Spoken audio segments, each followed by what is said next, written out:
एक महात्मा थे, वो कुछ नहीं रखते थे अपने पास में, कभी किसी से कुछ लेते भी नहीं थे। हाँ, कोई भगवत वस्तु दे दे तो उसको संभाल लेते थे। किसी भक्त ने उनको गीता जी दे दी। महात्मा जी बड़े प्रसन्न हुए, गीता जी को उन्होंने स्वीकार कर लिया, रोज पढ़ते थे। कुछ दिनों में संपूर्ण गीता जी का पाठ पूरा हो गया। तभी एक व्यक्ति, उसके अंदर वैराग्य जाग गया था, महात्मा जी के पास आया, बोले मुझे अपनी सेवा में रख लीजिए। तो महात्मा जी ने उसको अपनी कुटिया में रख लिया। निष्किंचन महात्मा। एक दिन उनके मन में भाव आया कि हम कुछ तीर्थ यात्रा करने के लिए जा रहे हैं। तो महात्मा तीर्थ यात्रा के लिए जैसे ही निकले तो चेला राम से कह के गए, बोले देखो हमारी कुटिया में है तो कुछ भी नहीं, खाली है पूरी, एक गीता जी हैं बस, यही हमारी संपत्ति है, इनको संभाल के रखना। उसने कहा ठीक है। अब वो गीता जी को संभाल करके रखता था। एक दिन एक चूहा घुस गया कुटिया में और गीता जी को कुतरने लगा। उस व्यक्ति ने देखा कि अरे ये चूहा तो हमारी गीता जी को खा जाएगा। उसने मनोविचार किया क्या करें, गांव वालों से पूछा तो गांव वालों ने कहा कि बिल्ली रख लो तो फिर चूहा नहीं आएगा। तो वो कुटिया में बिल्ली ले आए कि बिल्ली के डर से चूहा नहीं आएगा। कुछ दिन तो चूहे नहीं आए, लेकिन बिल्ली बेचारी पतली दुबली होने लग गई, उसको भोजन पानी मिलता नहीं था, सूखने लग गई। व्यक्ति को बड़ी चिंता हुई, उसने गांव वालों से कहा, बोले हमारी बिल्ली तो पतली हो गई, अब क्या करें?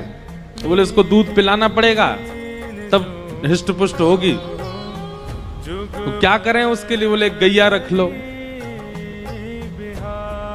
कुछ दिन तो किसी भगत के यहां से दूध आ जाता था, लेकिन कुछ दिन बाद एक गैया और रख ली। अब गैया का दूध उसको बिल्ली को पिलाने लगे।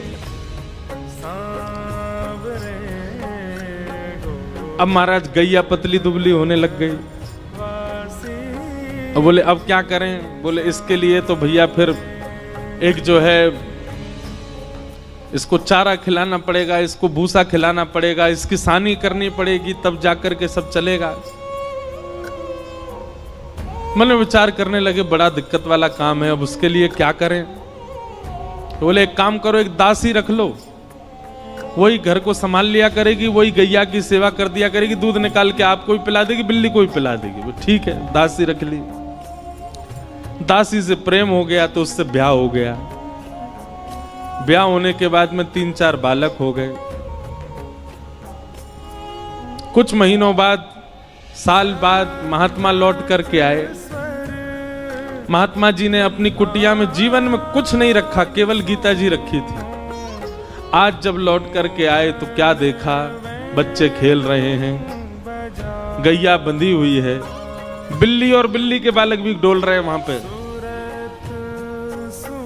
और वो जो सेवक था वो अब मोटा ताजा हो गया है और वहां बैठा रोटी पा रहा है, पत्नी भोजन बना रही है। चेला राम, अरे गुरुजी गुरुजी गुरुजी आओ आओ, प्रणाम श्री चरणों में। ये सब क्या किया बेटा तुमने? मैं कुटिया दे के गया था तुमको, एक गीता जी दे के गया था, ये सब तुमने क्या इतना विस्तार कैसे कर दिया? बोले गुरुजी सब गीता जी ने ही करवाया, गीता जी की कृपा से ही सब वैभव बना है मेरा। क्यों, तुमने पाठ किया था क्या? 18 अध्यायों का पाठ किया था? अरे पाठ नहीं किया मैंने, 18 अध्याय देख लिए। बोले कैसे देखे? बोले पहला अध्याय तो बिल्ली है, दूसरा अध्याय गैया है, तीसरा अध्याय पत्नी है, चौथे पांचवें छठवें बोल रहे नीचे सारे अध्याय हैं।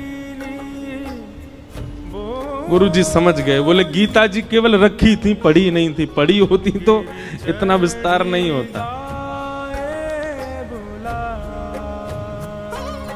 हम लोगों को लगता है कि केवल रामायण जी को पूज लो, भागवत जी को पूज लो, गीता जी को पूज लो, इन्हीं से काम हो जाएगा। नहीं,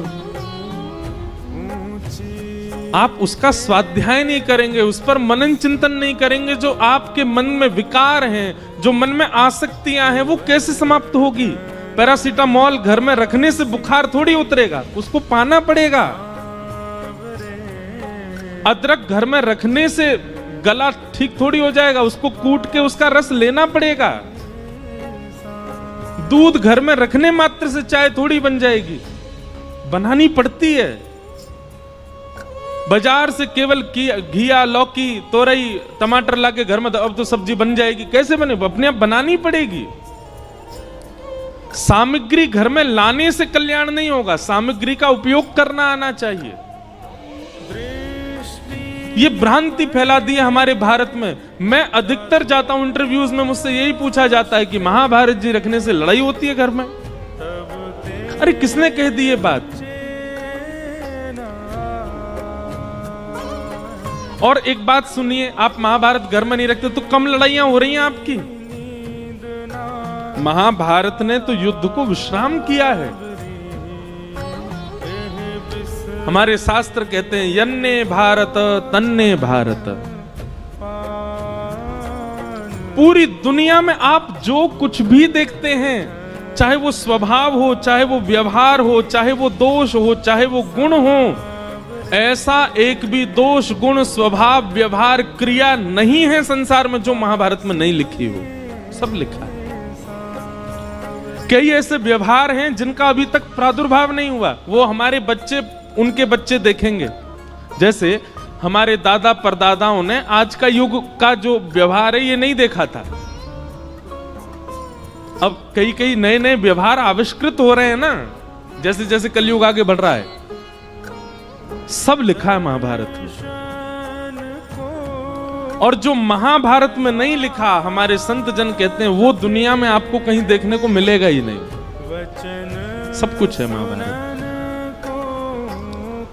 महाभारत का छोटा सा अंश है भगवत गीता, जिसने पूरे विश्व को ज्ञान दे दिया।